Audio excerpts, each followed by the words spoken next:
Hello, everybody. Hello, welcome back. Welcome. So today's episode is going to be all about the influencing world and making money online. That is definitely something that comes up a lot in DMs. I actually had a DM very recently asking about the different ways to make money online as an influencer and essentially asked for advice on how the world works. So we're going to give you that tea today, and we're going to let you know how we make our money online, because I think this is it's still quite new area of work, because not a lot of people consider it work even still, and it's a lot of freaking work. But when you are looking into like the influencing world and making money online, it is a very confusing world because it's so new, and I think a lot of people don't really talk about the nitty-gritty.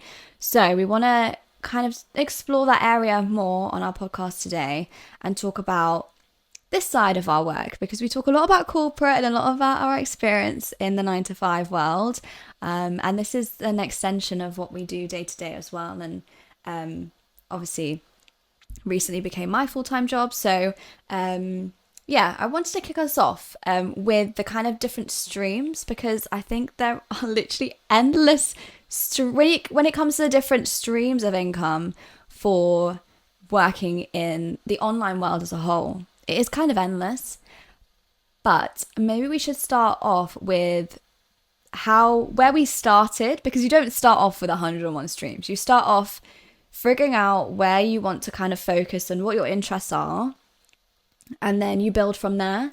So Dev, where did you start when it came to monetizing your platforms? Was it was it just on one platform on YouTube, or how did you start making money initially? So my first ever bit of internet income was on YouTube. So YouTube is, in my opinion, one of the best platforms to build an audience, because they have one of the best like creator like payout schemes, I guess. Mm-hmm. So they have a thing called AdSense, it's just advertising revenue that you get a share of as a creator. And it's the best one that I think that exists, because you actually get paid a decent amount for the like number of views and stuff that you can generate. So I'm not going to go through exactly how it works, but it's a completely passive form of income. And that was the form of income I also was initially exposed to when I first started my YouTube channel. Like I didn't realize all the income streams that we're going to talk about in this episode, I didn't realize any of them existed. Some of them this year, I didn't realize that they were that lucrative. And also a lot of them I just didn't realize were a thing that were associated to building an audience. But I definitely started with AdSense. And I still obviously get that AdSense. It's like I said, it's passive. So you get that monthly regardless of whether you post a video or not. And that just grows as your subscriber count and also your views on the videos, which are correlated as well, grow. So that was my first ever bout of income.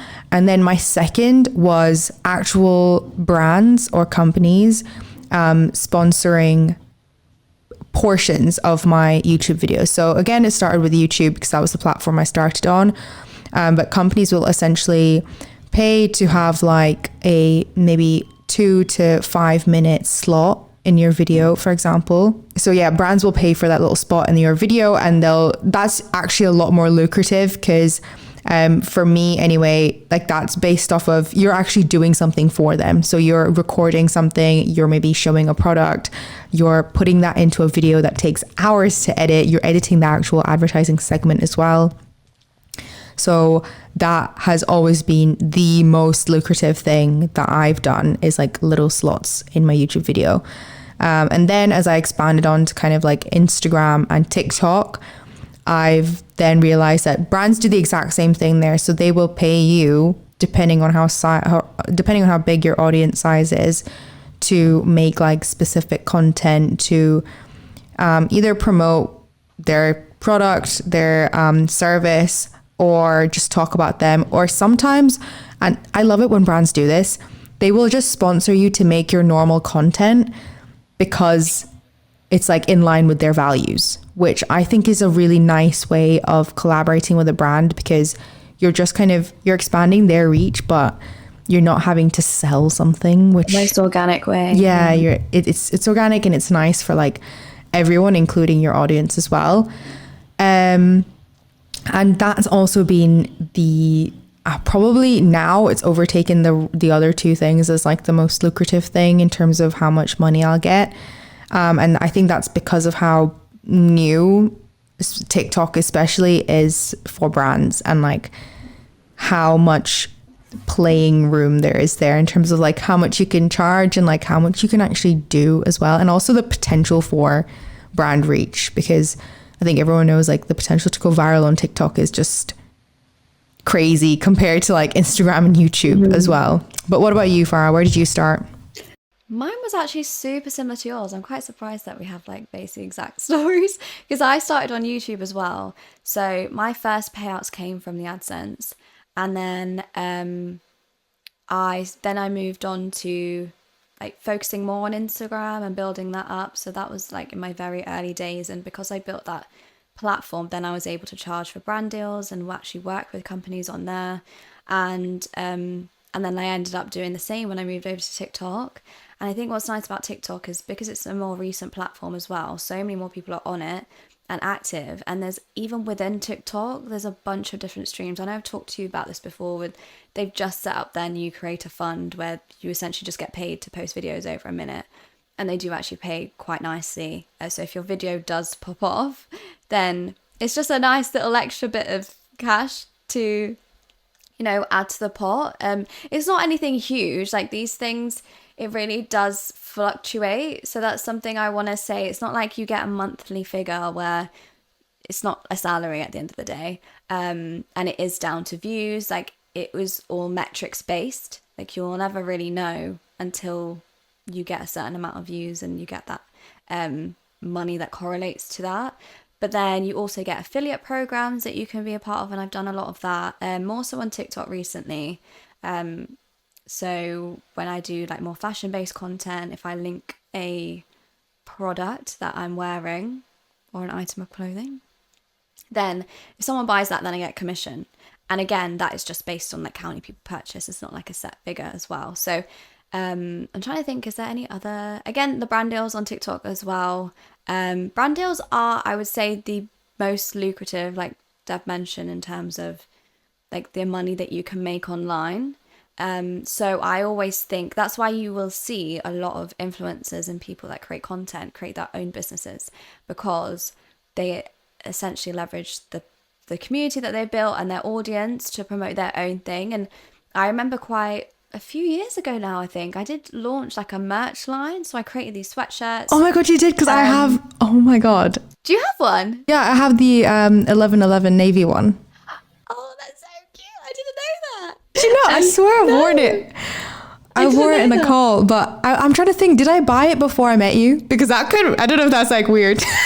No, that's so cute. I love that. I actually didn't know you had it. But that was something that was always going to be a limited time thing for me, because I just wanted to test the waters. Like, this is what I mean. I've always wanted to do something like fashion related and have my own brand. But that was my way of just like figuring out the process and seeing what it was like. And I created these sweatshirts. I still wear them to this day. I don't sell them anymore, but I still have my entire collection. I absolutely love them. But that was another way to generate income. Like I built an audience, like I had people interested in buying what I created, and then that's another way of essentially making money. It's a business at the end of the day. And then obviously that I did temporarily, but that's something that people set up and then just like carry through with them and then continue to grow. So obviously you can set up a business without having an online audience. Like you don't need to do it that way around, but it sure helps having people ready and like already kind of watching your content and seeing what you're doing, and then you have a ready-made audience essentially. And it'll only really work if you are trying to then sell something related to what you're already posting about and what your audience is interested in. And then later on, actually, I forgot, I started to sell my finance tracker. So when I bought my property, I started to post a lot of property related content online to share my journey and share kind of how I did it. Because then as soon as I did post, I just posted just to kind of as the life update, because that's what influencers do. And then I didn't realize how many girls were in similar situations where they really wanted to move out. They didn't know what to do. They didn't know the first thing to do or how to like get onto the property ladder. So that's why I started creating that content. And off the back of that, I just started sharing like genuine tools and things that I created for myself that helped me get to that position. So then I sold the finance tracker that I created for myself. And again, that was another stream of income. So this is what I mean. Like, there are so many ways and different streams, and it is so broad when you do get into the online world. And these days, especially, I know there's a lot of people who tackle it in different ways. Like, they will just create digital products, and they will be a faceless account and, you know, make money that way. There's lots of different ways people do it now.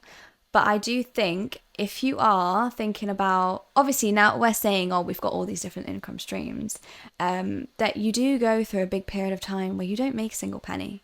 And I do still feel like that is the case even to this day. Like, I know we tend to see a lot of people that have literally just opened their accounts, for example, on TikTok, and a year later they've blown up and they've got millions of followers, they're making tons of money, they're being flown here, there and everywhere. And that is the case for some people, but generally you have to put a lot of work in up front to then reap the rewards later. And I feel like a lot of people don't. Actually, having said that about those people that seem like an overnight success, I did see a post about, you know, Monet McMichael. So someone went back through all her old videos, and she'd been posting for years before she actually like popped off, but everyone thought she was like a recent creator. And people like that, you genuinely think, oh, they've just like literally are an overnight success, and they're not. And I saw some of the videos, like they were literally just did a screen recording of some of her older videos. And it was like, I don't know if I would call it a vlog style, maybe, of her like washing her makeup brushes and just doing like these cutesy like videos that was so innocent. And so they're quite different to what she creates now, but she was creating the stuff that like you see everyone kind of create when they start off. But she was basically that girl that started from the ground up, just like everyone else does when they try and start a page. But because people see her at this like the peak of her career now, they just assume that she was always that girl and always up there. So I think that's a really important thing to remember, is everyone starts from the bottom up online. Unless you are born into a famous family, you are going to have to put in that work up front to reap those rewards later. And I think that's why a lot of people then end up quitting and like don't, or get frustrated, or like look at other people and are like, well, what makes you different? And it's the consistency. It's the not giving up. It's the belief in yourself so much to not give up as well. Exactly. So I do feel like you do genuinely have to have some level of like deep interest or passion for content creation, because that's the only way you're going to be motivated to stick it out, rather than money motivated. I feel like if you're money motivated in this industry, you are going to struggle a little bit, because you don't know what money's coming in next month. You have to post even when your video is not going to make you any money, to stay consistent and to make sure your account's kept active. So what advice would you give to people who are starting out and in that space where, because I have a lot of people that message saying stuff like, I've been trying to grow my account for 2 years now and I'm not getting much traction and I don't think this is for me. What would you advise someone like that? I think there's a couple of things. So there's some like mum hard advice that I have, and then there's also some kind of like soft advice I have. So essentially, to start with, I think if you want to build like an influencer career or a content creator career to the point where you can make money off of it, I think building like a quality audience and then a community is super important. And it's something I've always really focused on. And yes, sure, like so my numbers are not like massive, and sometimes I look at that and I'm like, why are they massive? Like, what am I doing wrong? But then I always go back to the fact that my audience and the community is quite like, I'm quite in tune with them. We talk a lot, we are in touch, which I think is more valuable from a business perspective to like advertisers, brands, people who will pay you for the power you have over that audience. That's what matters more. So I would focus a lot less on numbers, because also at the same time, you can't control the numbers. So there's no point freaking out or worrying that the numbers aren't moving over any kind of period of time. Also, given what Farah said about Monet, like, it takes time, it takes consistency. The time will pass anyway. What you can do in that time is put effort and pour value into your audience. And the other thing I will say is, and this is the hard bum advice, if you say to me, I've been trying to grow my accounts for 2 years and nothing is happening, I'll ask you, what have you been doing in those 2 years to grow your accounts? And if you've not been like posting not weekly, but like posting consistently, creating value in each piece of content, doing things every single day to shift the needle towards growing your account. If you've not been doing those things, then you've not been trying to grow your account over 2 years, you know? And that sounds really harsh, because I have also gone through dips where I'm like, oh, I don't post for a month, or not month, maybe like a few weeks. And then I come back again. And that's because, you know, I've been balancing, you know, Farah, you have as well, I've been balancing this with an intense corporate job for the entire time that I've been doing it. Mm-hmm. So there's moments where I haven't pushed the needle forward, but I know that. And so I try not to ever complain to myself. So yes, if you've told me that you're working on something for 2 years, what actions have you actually been taking consistently to work on that? And have they been actions that are actually getting you towards a goal? Because I think we all fall into that trap of like thinking, like, I've done it myself, like, oh, I wanted to lose weight at the beginning of the year, but actually I've day to day done nothing to change my normal habits or actually push myself towards this goal I had. So what is it that you're doing? And if you're not doing things, start doing those things, and also focusing less on the numbers and more on your audience. What would your advice be for someone growing?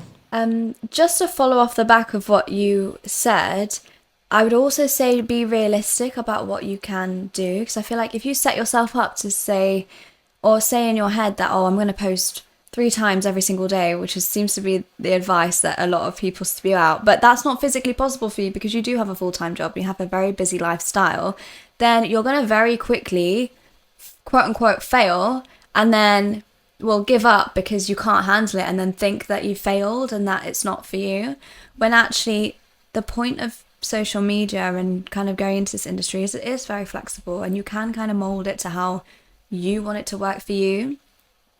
Now with that, like with the consistency, you stay consistent in a way that you're able to. So if that means posting, I wouldn't recommend posting once a week only, unless that's like a YouTube video, just because Instagram and TikTok, they move so quickly, you will get forgotten about. But at least every other day, if you could do that, or once a day, if you are someone that can, you know, batch.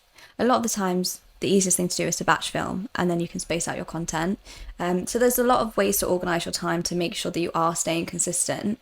But I wouldn't over promise yourself or your audience on how much you're going to churn out, to then realize that that's not actually physically possible for you, and then you feel like you fall at the first hurdle and then you don't get back up again.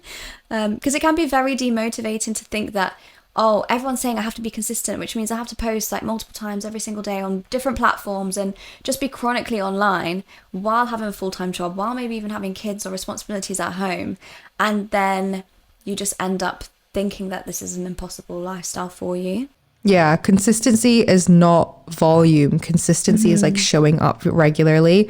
And actually, just to add to what Farah said as well, I think if you are going to start something and start something realistically, I also think it's wise to pick one platform to begin with.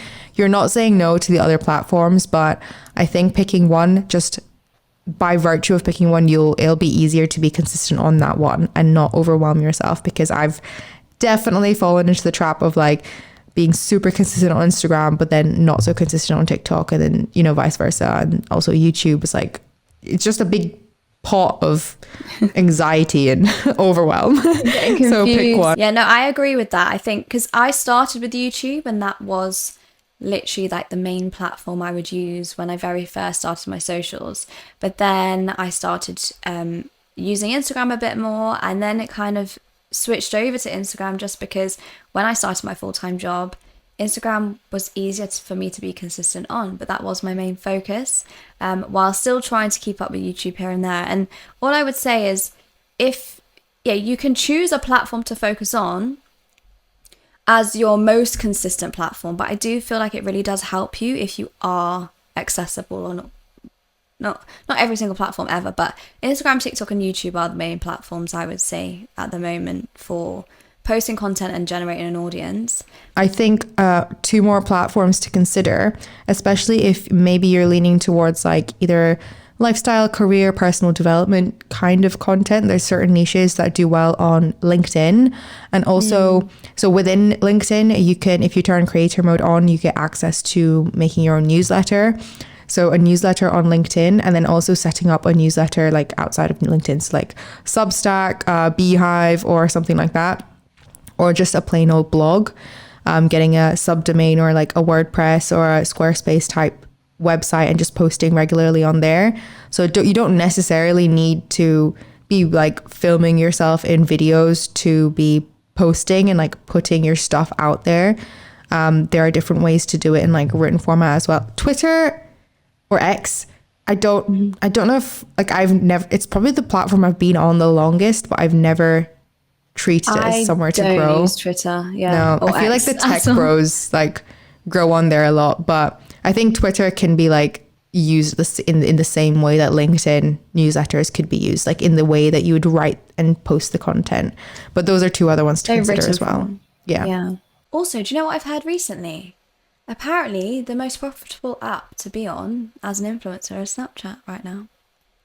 They make tons of money. And I'm thinking, do I need to get myself on Snapchat? Because I was on it once upon a time, but I feel like that app is so redundant. I just don't use it anymore. But it is basically the same thing as using an Instagram story. So I'm like, well, it wouldn't make much difference to me to use it. And I used to love using it. But as like a sixth form student, that's when it was like a really big like app and very popular. So I just feel a bit like, what's your Snap? Going on? Yeah, I just feel, I don't know. So many people I know in my life right now, like a lot of my friends do use Snapchat a lot more than the other platforms actually. And I just am like, it's such a different world to me now because I've spent so many years off it. But apparently they have an amazing creator program where you can be essentially a public figure or a public profile. So people follow you, and then I think it's the same thing where the views equate to money because then they put ads in between your stories or something like that. And a lot of people, I actually went to an event the other week and I overheard someone talking about Love Island stars and how they've started, well, ex-Love Island, like they're not on it anymore, but people who've been on Love Island, and obviously they generate massive audiences while they're on that show. Then they come off and like people still kind of follow their lives. And I overheard some people talking about there was actual Love Island star there that was talking about it. So I was like, oh damn. But they were essentially saying that the amount of money that they are earning from their Snapchats is basically a crazy amount of money, which made me really think, wow, just to basically post the same. Because I was trying to figure out like what's the difference between posting on Snapchat? Like what would my content look like? Would I have to create a whole different like content strategy just to know that that's appropriate for that platform? But I've kind of gathered that it's not any different. Maybe it's more behind the scenes. You know, like you can post on Instagram in your story like a recap of your day and just like showing your day to day. But Snapchat seems a bit more personal to me and a bit more like friends only vibes. So I don't know, I was thinking about that a bit more. And so for anyone listening that is an avid Snapchat user and you do want to get into a public, using social media in general publicly and also generating money from your socials, if you do already use that platform quite a lot, then that's probably a really good one to start with because that's probably paying the best right now from what I've heard. Yeah, and to jump on that as well, I think everything that we've touched on so far is like how to make money online via building an audience based off of your like interests, your life, you, right? I also think there's a whole different part of making money online, in which you could kind of avoid your face or your life ever coming into it. And something that's been like popping off on socials recently is like faceless content, which is like one version of it. UGC is a massive one as well. So that's like user generated content. And that's when like brands, companies will pay you to make content that they can use on their socials. So it's not necessarily using you for your audience, which is why it's quite appealing, because then you don't have to spend time like building, nurturing, growing your own platforms before you can actually command like a lucrative brand deal from companies and stuff. And then there's also, I think, Farah, you touched on like affiliate programs and like links and stuff like that. I think that's also a very underrated way to make money online without necessarily showing your face, because I think someone did like an analysis on TikTok of, you know, these like some TikTok accounts that they'll go through like top 10 purchases to buy on Black Friday from Amazon, and it's just purely showcasing products in specific niches, and they've got affiliate links. And because those kinds of videos tend to go super viral, you get 10,000 clicks on a product, which makes you like £1 commission or something. That's 10K in like a bout of clicks. So that's also a way to make money. And then there's also like, so within digital products, and also it probably correlates like the overlap of faceless content and digital products. If you have a skill set or like expertise, knowledge in something, and you make digital products for that and sell those, you don't necessarily need to show your face as well, especially if it's like LinkedIn or like you're an expert in a certain industry and you post about it on LinkedIn. You can still sell products off the back, digital products off the back of that expertise, because you're still providing value, you're teaching things.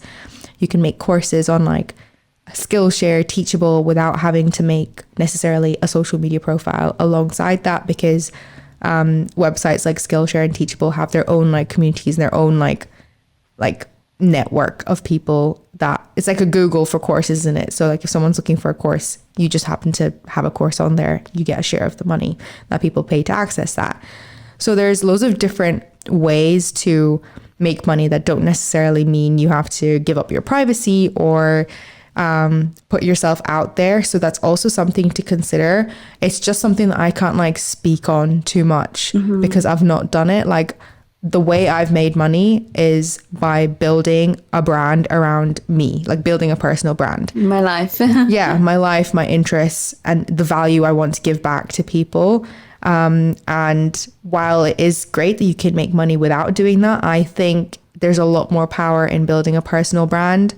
I've spoken about it a lot on like previous episodes, but with a personal brand, you can command income on the internet as well as commanding like better 9-to-5 jobs if you want to still work a 9-to-5, because you'll start to build like what you're known for, like skills you're known for, all this kind of thing. So, and you can also like diversify your income streams even more. Like one that I have started making money from in the last year is like podcast or PR, like appearances and stuff. So if a brand or company want me to be in a certain podcast or want me to go to an event, I have started charging for that as well. So that's another way to make money, which I did not even realize was a thing, or like was a way I could make money even at my size as well. But yeah, I just wanted to caveat everything we're speaking with that point. No, definitely. I think that just goes to show like how diverse it can be, and how you can, if you are thinking you want to get into this world, it's a good idea to kind of have a think about what approach you want to take. Do you want to take the more anonymous? I don't really feel like you can be fully anonymous online.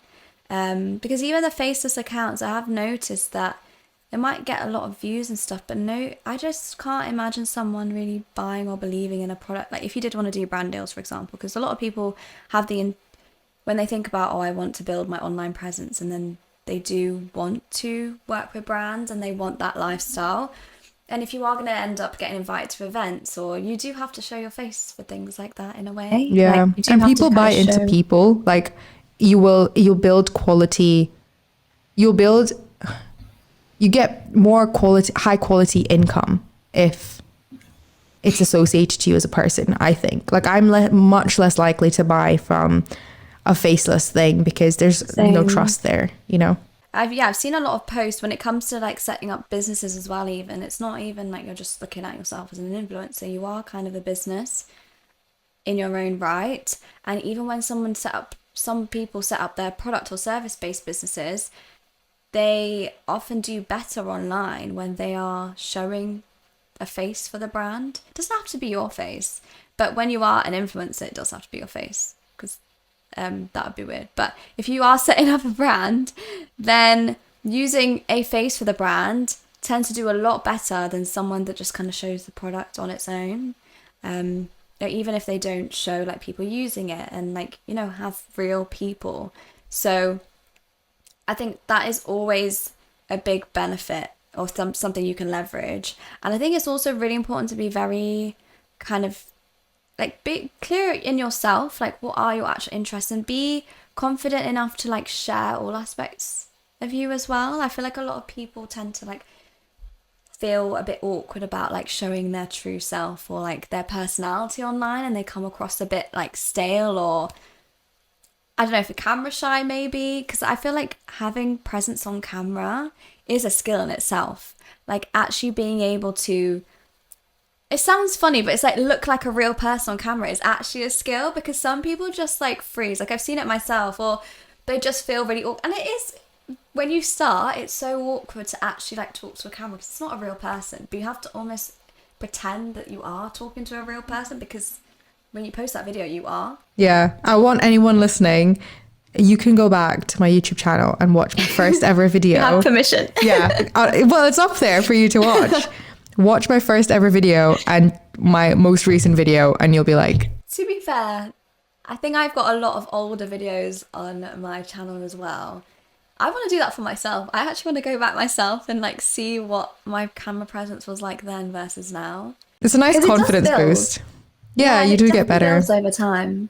But I think that's something really important to like figure out and just become comfortable doing in the as early as you can, because the earlier you figure that out and you figure out your style of coming across on camera and just being confident with it, I feel like you'll grow a lot quicker, because you'll just like attract the right people and the people that like see your character and like who you are. And when you're showing like your personality more, that will just attract more people to like be interested in your life and what you're doing. And it's not even necessarily about what you tell people as well. Like, you don't have to spill every detail of your life and like say like everything that's going on and like give them minute by minute updates, but it's just like how you come across on camera sometimes that matters more than what you're actually sharing sometimes, I think. Yeah, for sure. And to even emphasize this, like when brands come to me, the amount of brands that preface the brand deals by saying they like the way I come across in videos, they like my ideas, they like the way I talk about certain topics. It's not necessarily that I exist in a certain field. It's the way I do things, the way I sprinkle my personality into things. That's what has ended up earning me the income in like some kind of weird way as well. So I think definitely don't be afraid to showcase your personality and your creativity and be a little bit different, because you know, I feel like it's definitely not saturated like this industry at all, but it's a lot more accessible. So there are a lot more like content creators, influencers coming into the scene, which is great. But I don't want that to put anyone off of actually doing it themselves because they feel like everyone's doing it. Because I can tell you right now, no one in my immediate circle is doing it. Yeah, do you know what? It's such a myth that everyone is doing social media. Because if I look at my like real life circle, like I even have friends that have done it before, but then have like stepped back because they prefer to not be online, which is totally fine as well, doing it the opposite way. But all the people in my life, like even thinking about like my friends I went to school with, I'm probably the only person that's actually like continued. I know there's a lot of people that start it or try it out, but not a lot of people see it through.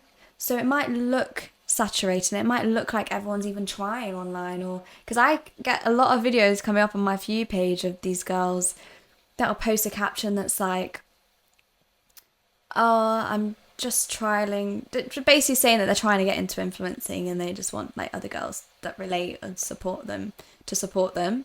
And I see a lot of those very similar style of videos, so I know that a lot of people are trying, but a lot of people will give up. So you have to, the way to be different is just to not give up as well. That's a very key part of actually succeeding. Because with anything, like as soon as you've given up, then you failed. Yeah, that's so true. Yeah. So, but until that point, until you've stopped, then you can't class it as a failure because you're still in progress. So, yeah, just don't stop.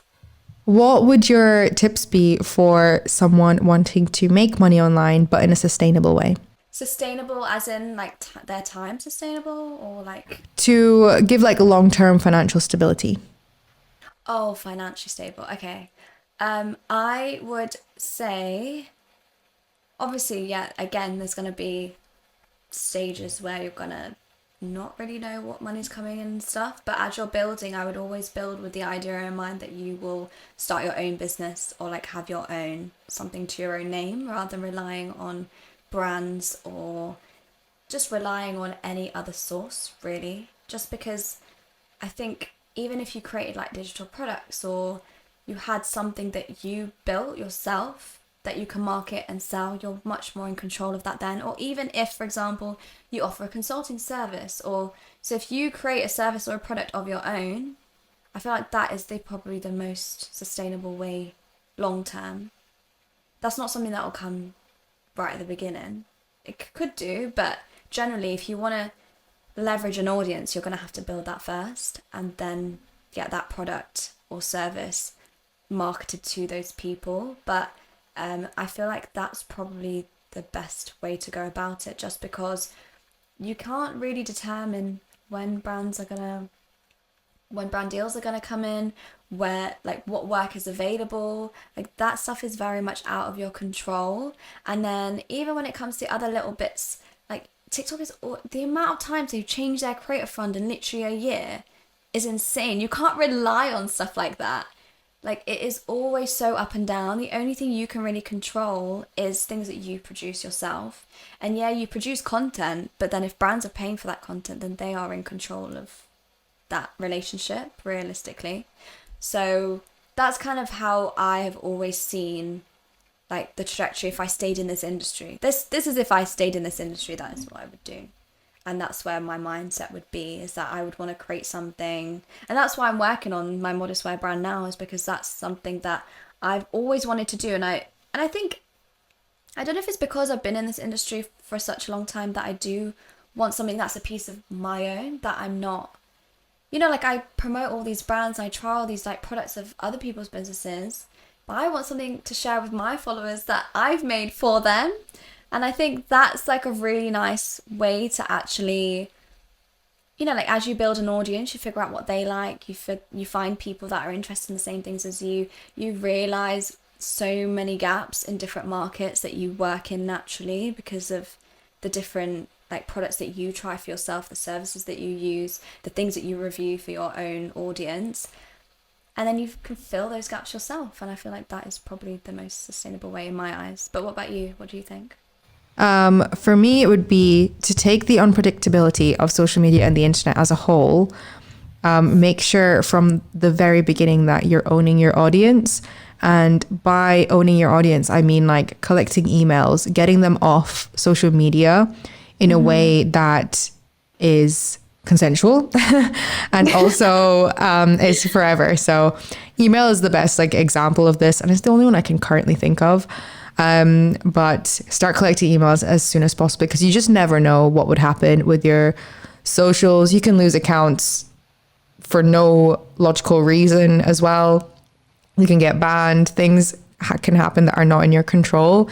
So I think from the moment you decide to start start collecting those emails and, you know, give people something back through those emails as well. I'm also talking to myself with this piece of advice. I've collected emails, but I'm not consistent with my newsletter. Oh, I started a newsletter at some point as well.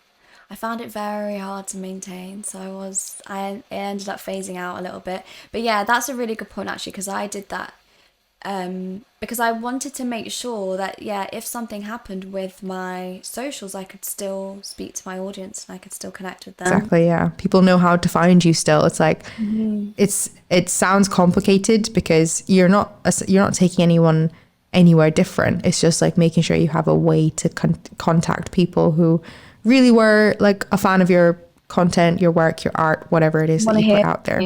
Yeah, exactly. So that's my number one tip, because also that does give you long-term financial stability, because you can still sell to those people, you can still nurture those people, you can still build a quality audience with those people, whether they're on social media or not. So it all ties in really. And it is long-term because that's someone locked in with you forever until they change their email address. Yeah, until they unsubscribe. But yeah, that happens very rarely, I think. But that's amazing. So that's some really good advice there. Okay, so I think that brings us to the end of the episode.